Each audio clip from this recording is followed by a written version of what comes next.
sou Zélia Lage Silva Santos, tenho 68 anos. Eu assumi o Vitor Hugo Silva Cruz há 18 anos. Meu nome é Sônia Maria de Moraes, sou mãe da Stephanie, que frequenta a PAI de Mongaguá. Meu nome é Rosimeire, eu sou mãe do Márcio, ele frequenta a PAI de Mongaguá. Meu nome é Daniele, sou mãe da Yasmin 40. Ela tem 24 anos, estuda na PAI.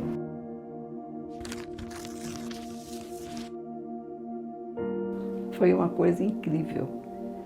Eu nunca imaginei que eu ficaria grávida aos 43 anos. Eu já era avó, minha neta tinha 2 anos. Eu não conseguia achar o chão. Eu fiquei totalmente sem jeito. Como que ia explicar isso para os meus filhos? O caçula tinha 10 anos. Eu já tinha uma filha casada. Como é que ia ser isso? Foi muito complicado. E aí, quando eu contei na família, todo mundo curtiu. Foi uma coisa muito alegre, muito feliz. Nós curtimos muito a vinda da Stephanie. Eu fui super paparicada, super mimada na escola, em casa. Eu com 15 anos, dando a notícia de uma gestação. E aí eu dei a notícia para ela da gestação, e só que eu estava com 2 meses de gestação, só que a minha barriga, eu era bem magrinha, mas a minha barriga já era bem grande. E ela falava, não é só 2 meses, né? Eu nem sabia muito de meses, assim, mas eu pelas minhas contas, naquela época era isso, né? E aí o médico me examinou, ele achou estranho, algo incomum, e aí eu fiz o ultrassom. E aí eram 2 crianças. E aí foi, assim, um choque, né? Eu não esperava estar grávida nem de uma criança, quem dirá 2.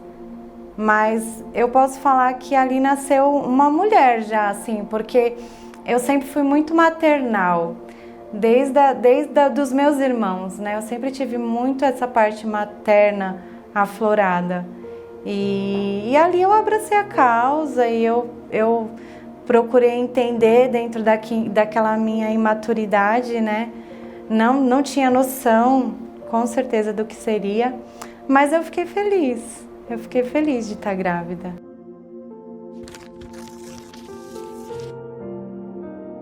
O diagnóstico eu recebi depois, mas quem descobriu que ele tinha algum problema foi a minha mãe. Porque ele já estava com 1 mês, mais ou menos. Ele começou a regurgitar muito, engasgar. Ele mamava, e engasgava e jogava fora. Aí a minha mãe descobriu que ele não estava bem e ele não conseguia segurar o pescoço, né? O pescocinho dele era todo jogado, mole. A minha mãe, ela na hora ela já falou, filha, nós precisamos levar ele para o hospital porque isso não é normal. Aí foi quando ele foi internado, né? Ele foi internado, ficou 1 mês e 15 dias internado.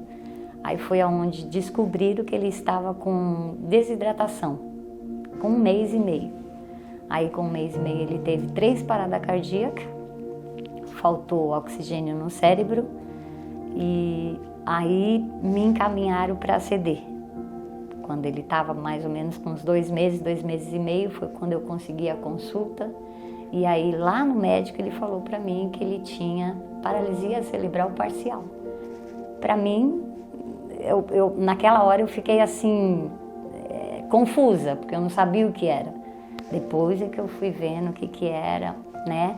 E a gente foi se apaixonando cada vez mais, a gente foi desenvolvendo cada vez mais, vendo tudo que precisava sobre esse probleminha dele, né? E aí eu corri atrás, fui fazendo tratamento com ele, fui vendo, porque a gente não sabia o que era, o que ia acontecer com ele, né? Depois, no desenvolvimento, que a gente foi vendo o que é que ele realmente tinha, né? E as condições que eles sobreviviam nesses 4 meses era muito triste, porque eles moravam numa favela, num quartinho desse tamanho, e era muito úmido. Tanto é que quando eu vi ele com 4 meses, parecia que ele tinha 1 mês de vida, muito branco, porque ela não tinha condições de carregar ele, dependia dos outros, o pai não carregava, o pai bebia. E ele ficou 4 meses lá em cima de uma cama. Você já imaginou isso? Foi muito triste quando eu vi aquele menino com 4 meses, com a aparência de 1 mês, branco. Tanto é que quando nós levamos ele no posto, ele precisou tomar reforço, tomar leite, entendeu? Porque ela não teve leite para dar para ele e ele precisava se alimentar adequadamente. Então levamos no posto, a médica deu leite do posto e a gente começou. Aí ela veio morar comigo, entendeu? Aí ele foi se restabelecendo, ficou até gordinho depois disso. E ele teve sequelas, porque o crescimento dele foi, ele com 3 anos parecia que tinha 1 ano. Com a primeira psiquiatra que eu levei ele, falou assim, olha, esse menino nada bate com nada, 9 anos, num corpo de 6, numa mente de 3. Eu falei, meu Deus do céu, nada batia. Mas eu jamais imaginei que seria uma deficiência mental. Ninguém, todo mundo foi surpresa para todo mundo, para mim também. A Steph nasceu com 8 meses e 1 semana. E os médicos, quando pegaram ela na mão, viram as diferenças. Eu jamais na minha vida imaginei que seria deficiência, porque eu não convivi com deficiência. Eu sabia que eu tinha uma gravidez de risco, mas eu achei que o risco era a minha idade, 43 anos, como os meus filhos todos foram cesarianos, o risco de eu morrer porque eu não tinha mais idade para ter filho. Era isso. Mas eu estava preparada. Se tivesse que salvar entre um e outro, eu preferia que fosse um filho e tudo bem. Eu falei isso na mesa de cirurgia. Resumo, quando a Steph nasceu, o médico veio e falou para mim que provavelmente ela fosse uma criança diferente das outras. Ele não falou em síndrome de Down imediatamente. Ele falou que ela tinha algumas características, assim, a pega epicântica, afastamento dos dedos do pé, dos artelhos. Ele falou sobre a falta da letra M na palma da mão. Falou sobre a hipotonia, que eram tudo coisas novas para mim, porque eu não entendi o que era isso. Ele disse que tudo dependia de um cariótipo para afirmar se ela tinha síndrome de Down ou não. E ela tinha. Quando veio o cariótipo, ela tinha. Foi um luto. Antes que esse cariótipo chegasse, que foram 20 dias depois do nascimento dela, eu entrei num luto terrível. Eu vi aquelas criancinhas chegando no quarto da enfermaria, as criancinhas mamando, as mães felizes, e a Steph hipotônica. Ela não tinha força para mamar, ela era prematura. Então ela vinha, não conseguia mamar e voltava para o quarto. Saía do quarto, ia lá para o berçário, tentava alimentar lá. Então para mim foi um negócio muito difícil, atípico, totalmente diferente das gravidezes que eu tive antes, os filhos que nasceram antes. E eu vivenciei um luto muito sério. Eu fiquei muito revoltada com Deus. Eu perguntei por que agora? Por que agora, nessas alturas do campeonato, uma criança diferente? Por que não mandou primeiro? Porque eu sempre tive a impressão que eu seria mãe de um filho diferente. Mas eu nunca parei para pensar. Eu tinha uma leve intuição, mas eu nunca tive acesso à deficiência. E aí eu fiquei revoltada, ia para os quartos, onde não tinha nenhum paciente internado, chorar, para não chorar perto daquelas mães, porque as mães estavam todas felizes com os bebês, e eu estava ali sem saber o que fazer. O que eu falava do meu? Olha, ele mamou tanto, a minha não mamou nada, a minha voltou. Entende? Era muito complicado aquilo. E a família, quando chegou também, eu tive uma fala do meu pai que me deixou muito triste, que ele falou, imagina, essa menina não tem nada, olha, esse bebê não tem nada. Eu não queria que ele falasse que não tinha nada. Eu queria que ele falasse para mim que fosse o que fosse, nós iríamos amar da mesma maneira.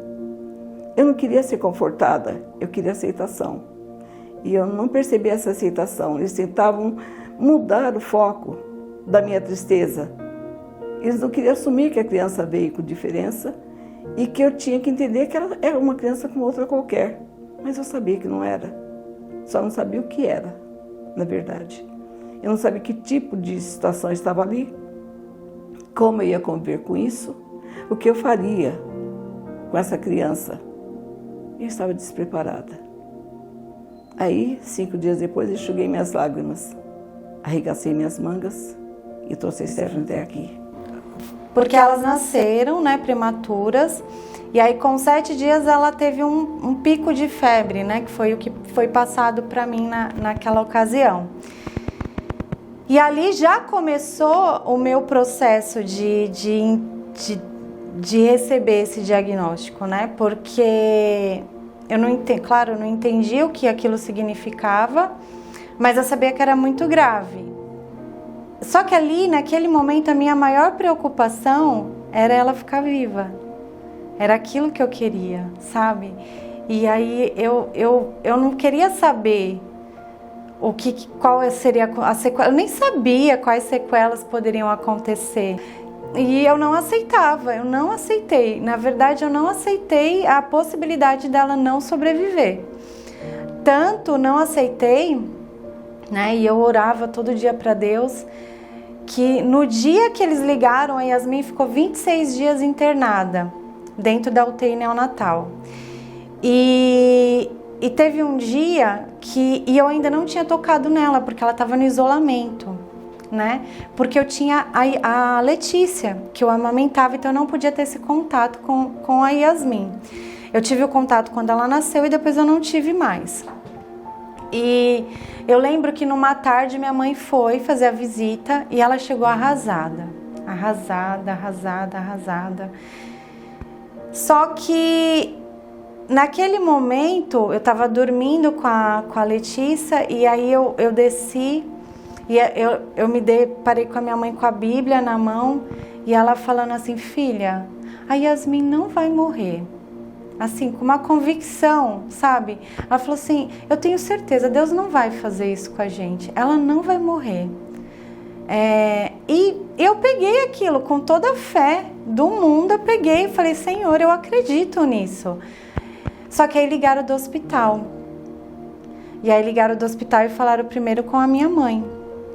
E aí naquele momento falando para ela que a Yasmin já havia morrido.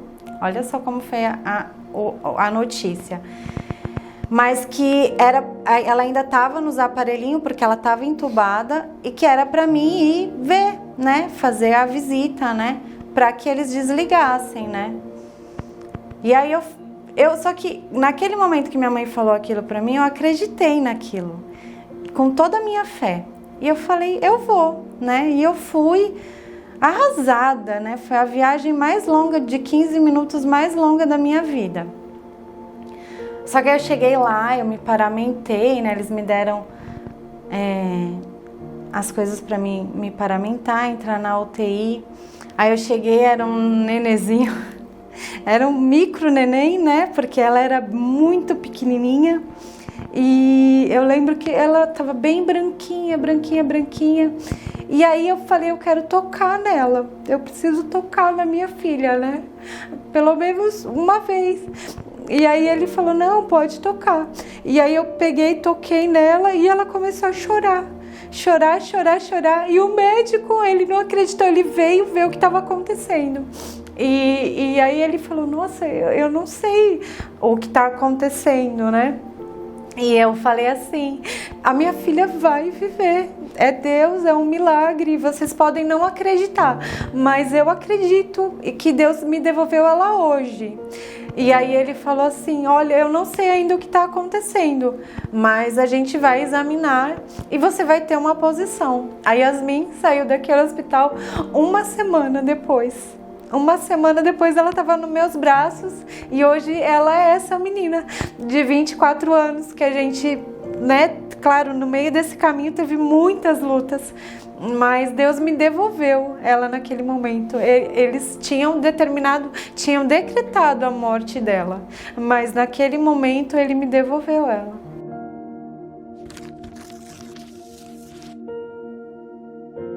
Colocar ele numa escola normal.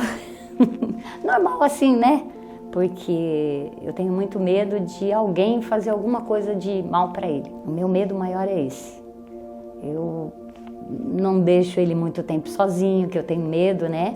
Mas eu sei que ele fica de boa, tranquilo, sei que ele não mexe nas coisas, ele entende tudo que você fala, ele entende. Ele sabe o que pode e o que não pode fazer. O meu maior medo é esse, é um dia fechar os olhos, mas assim, medo por deixar ele, mas não que eu sei que ele não vai ficar sozinho. Tanto a minha família, minhas irmãs, os irmãos dele já avisou, e principalmente o mais velho.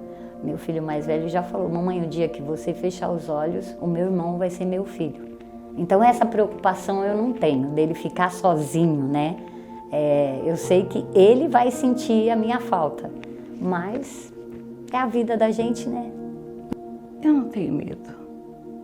Eu passei dessa fase. O medo, quando incapacita o indivíduo, ele passa a ser patológico. Eu tenho medo como todo mundo, aquele medo natural, que me faz preservar a espécie, mas não medo ao ponto de me incapacitar. Eu encaro o medo como um desafio. Eu vou para cima.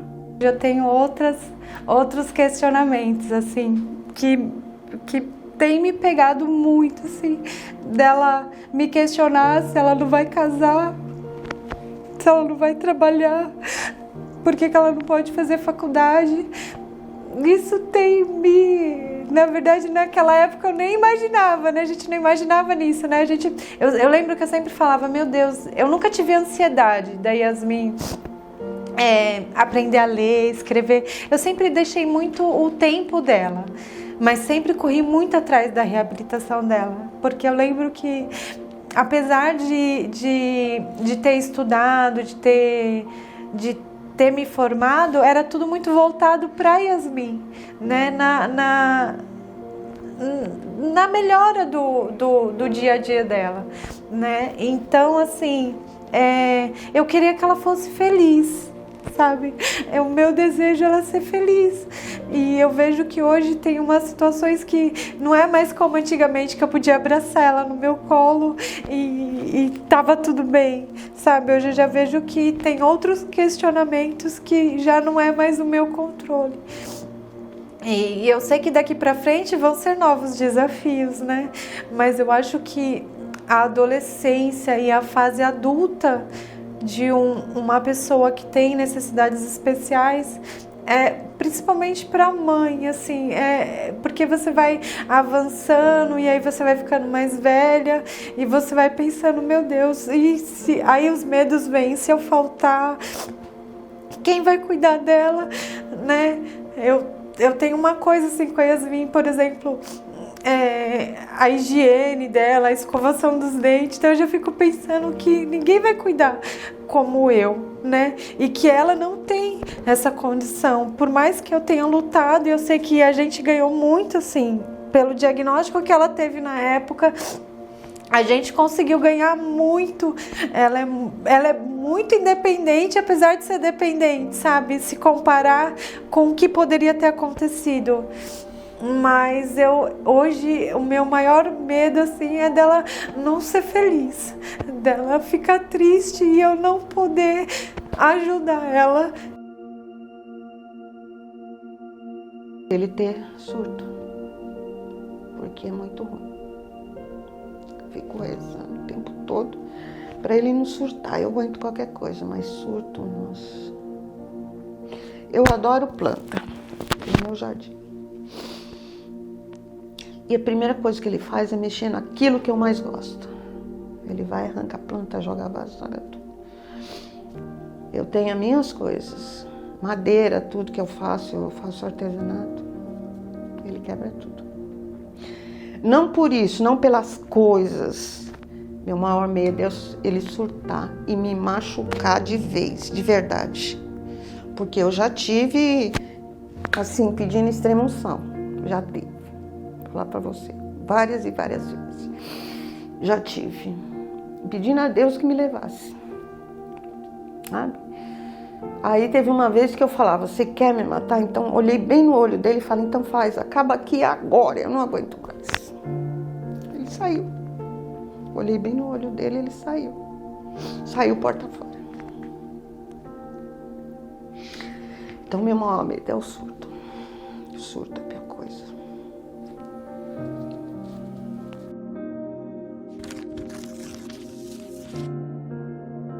Sonho é uma coisa fantástica, né? Todos nós temos sonhos. Sonhos que eu tenho é de levar minha missão a termo. Eu me preparo para o retorno para a pátria espiritual de alguma maneira. Tenho 74 anos, então não sei quanto tempo ainda estarei por aqui. Mas garanto para você que eu não vou perder um segundo sequer de avançar na vida, de fazer o meu melhor, de pôr a Stephanie assim, dentro do máximo possível da normalidade. Eu não tenho expectativa que ela seja uma pessoa normal.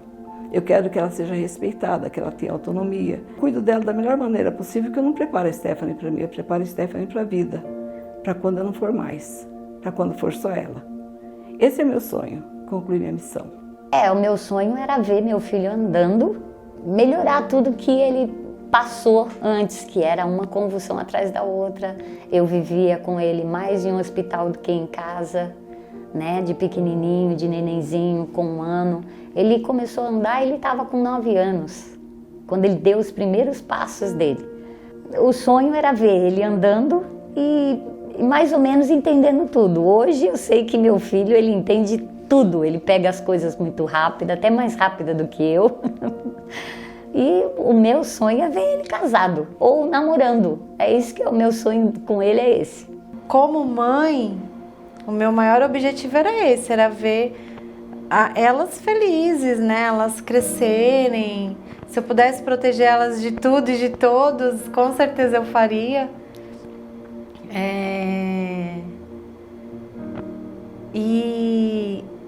E hoje, eu acho que eu continuo na mesma linha, assim, querendo o melhor para elas, querendo que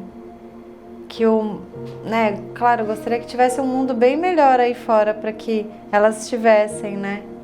Infelizmente eu não posso proteger elas de tudo, mas eu posso falar que, assim, o que eu puder fazer, o que tiver sobre o meu controle e no meu alcance, as orientações, não só para Yasmin, né?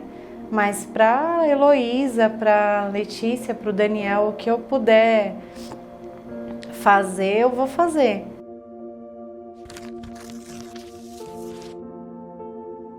Meus pais, né? Meus pais, as minhas irmãs, todas. Minhas irmãs, meus cunhados, os meus filhos, quando souberam, os mais velhos, né? Que é o Leandro e a Maristela, quando eles souberam, foi assim, um apoio de todo mundo. Não tive rejeição. A única pessoa mesmo que eu tive um pouco de rejeição foi o pai dele.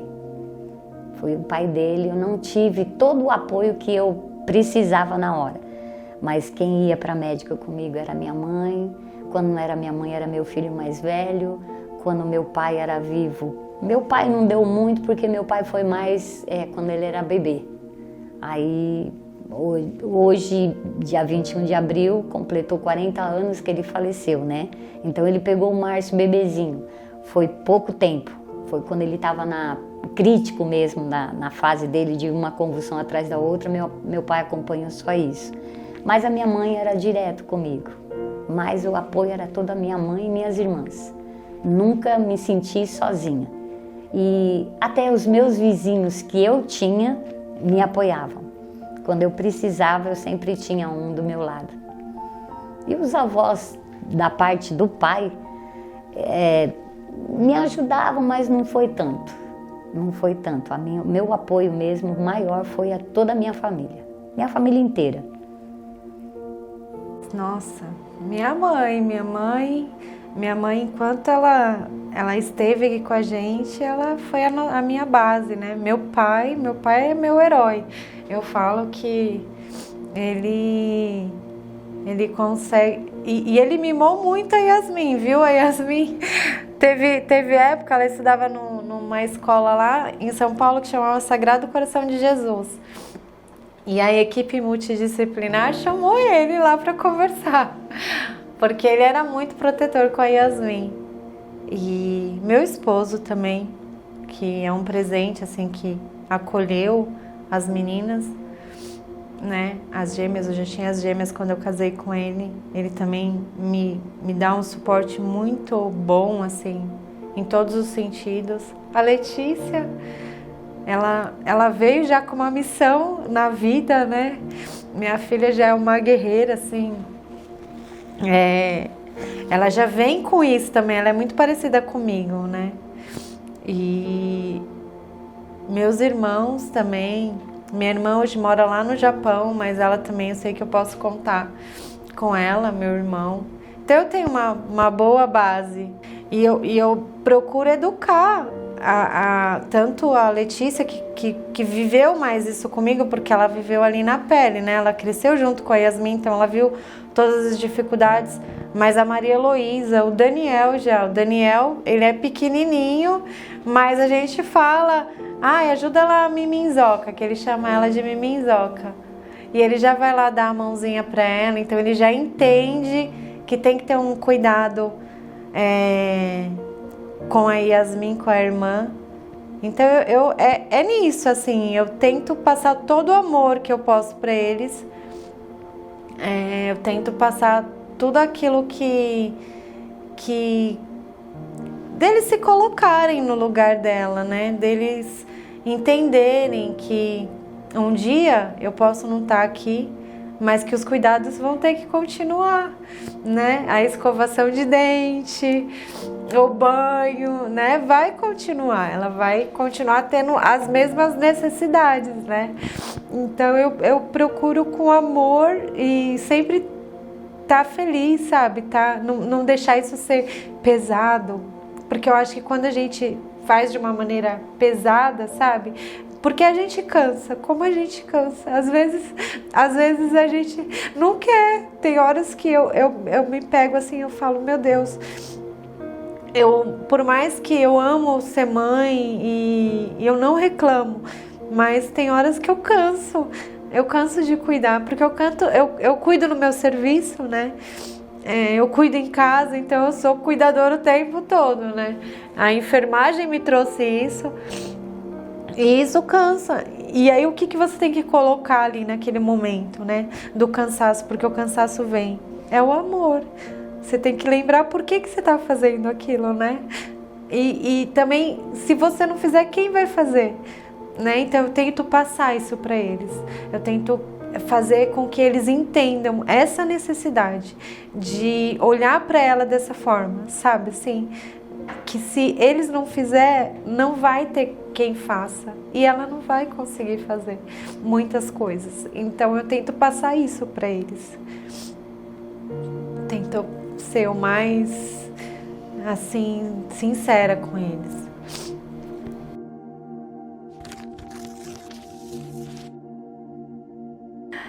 Mas a PAI é divisor de águas. A PAI é aquele parceiro que vai onde eu não vou.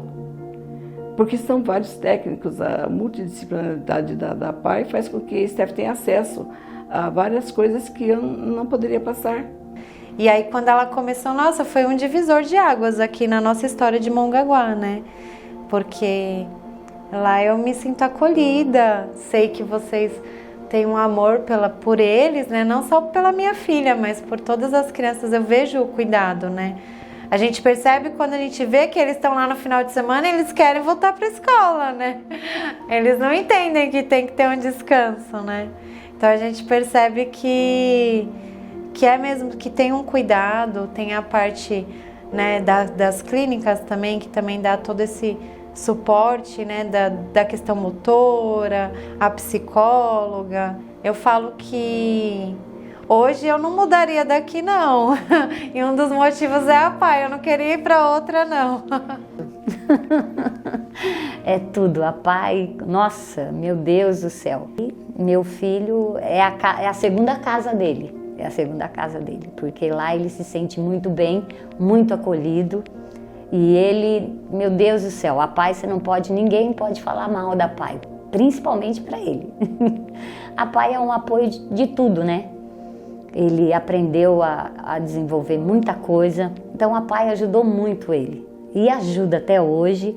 Nossa, ele não fica sem a PAI de jeito nenhum.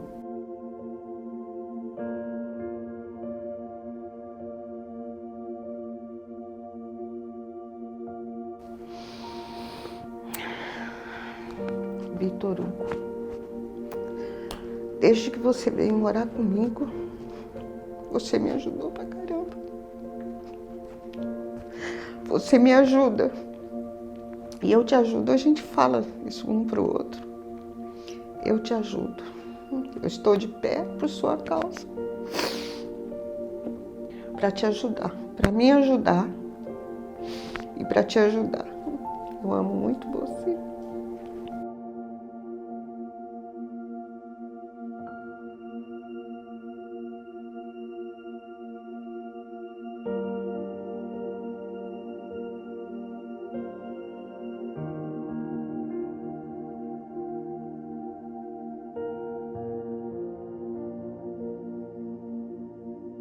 Pediria perdão se eu faltei em algum momento, se eu decepcionei ela de alguma forma.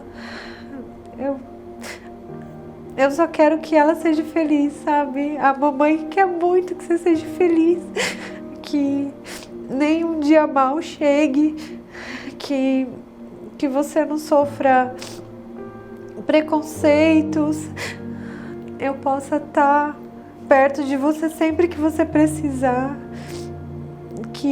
que você se sinta segura perto de mim, que você sinta o quanto eu te amo, o quanto você é importante na minha vida, e eu nem imagino a minha vida sem a Yasmin.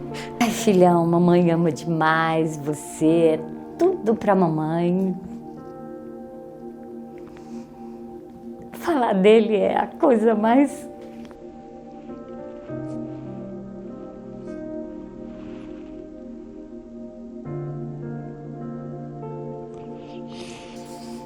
É a coisa mais maravilhosa da minha vida. Ele é tudo pra mim. Tudo, tudo, tudo. Eu amo demais. Então eu digo para aquela mãe que ela não está sozinha, pode sair desse luto e levantar as mãos para o céu, porque chegou ali uma criança que vai dar uma condição imensa de aprendizagem, que vai mudar a vida de todo mundo, que vai de repente trazer um gás, vai trazer uma energia boa para aquela família tocar a vida.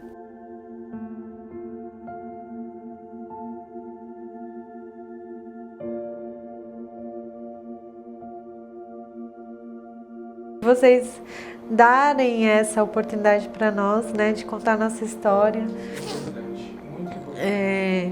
Porque vocês ficam com eles um tempão, né, da vida deles. E vocês cuidam da parte mais importante da nossa vida. A gente confia a vocês o nosso tesouro.